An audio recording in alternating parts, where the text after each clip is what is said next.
salam sejahtera bagi kita semua. Saya Reza Estomi Saragi, mahasiswa kelas 1B, jurusan Teologi, mengucapkan banyak terima kasih kepada Bapak dosen kami, Bapak Ramli Harahap. Pada kesempatan kali ini saya akan menjelaskan ataupun memaparkan hasil jawaban saya dari UTS yang Bapak berikan.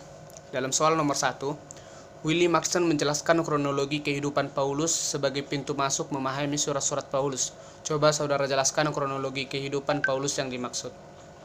Jawaban saya, kronologis kehidupan Paulus yang dimaksud adalah kisah perjalanan yang ditempuh oleh Paulus. Menempuh perjalanan dari Efesus, Korintus, Makedonia, Korintus, Yerusalem, dan Roma. Paulus lahir di Tarsus. Yang orang tua Paulus ini berasal dari Yahudi. Orang tua Paulus menginginkan Paulus menjadi seorang guru hukum Taurat. Diperkirakan Paulus ini dilahirkan setelah kelahiran Tuhan Yesus. Paulus merupakan orang yang dulunya seorang penganiaya orang Kristen.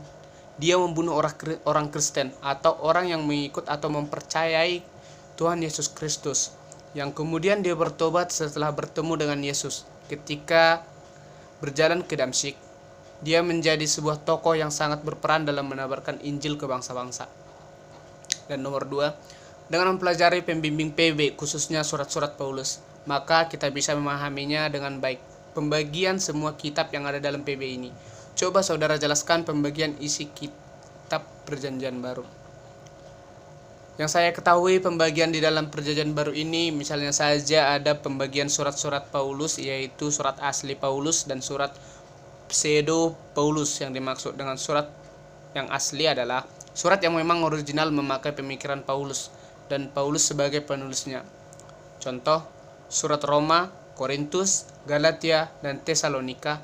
Dan yang dimaksud dengan surat pseudo Paulus ialah tulisan yang bukan asli tapi ada pengaruh pemikiran Paulus di dalamnya. Surat ini digolongkan ke dalam surat pseudo karena pemikiran Paulus di dalam kitab ini sudah tidak original lagi, melainkan sudah dipengaruhi oleh pemikiran oleh penulisnya.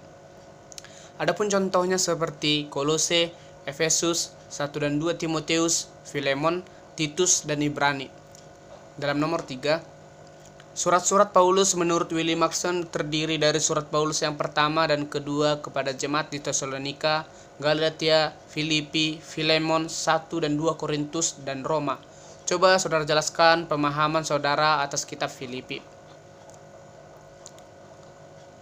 Dalam surat Rasul Paulus kepada umat di Filipi ditulis pada Rasul Paulus pertama kali di penjara di Roma sekitar tahun 61 sampai 63 Masehi. Waktu di penjara ia dikunjungi oleh Epaphroditus, salah seorang umat Filipi.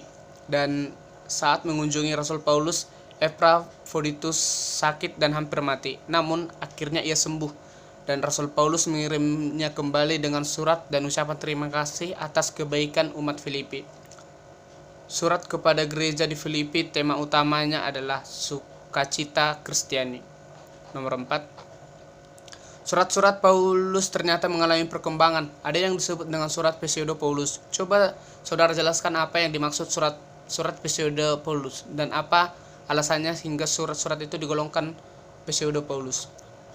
Yang saya ketahui tentang surat pseudo Paulus adalah karena pemikiran-pemikiran Paulus di dalam kitab ini sudah tidak original lagi, melainkan sudah dipengaruhi oleh pemikiran penulisnya.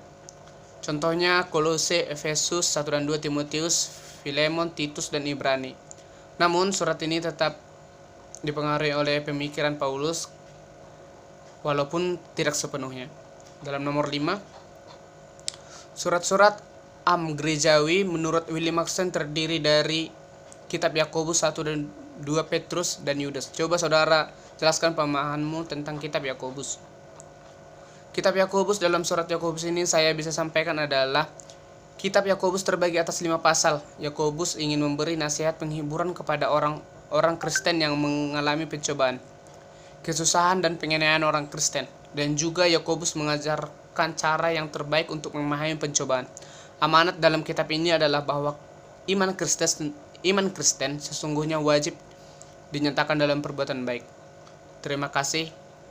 Salam.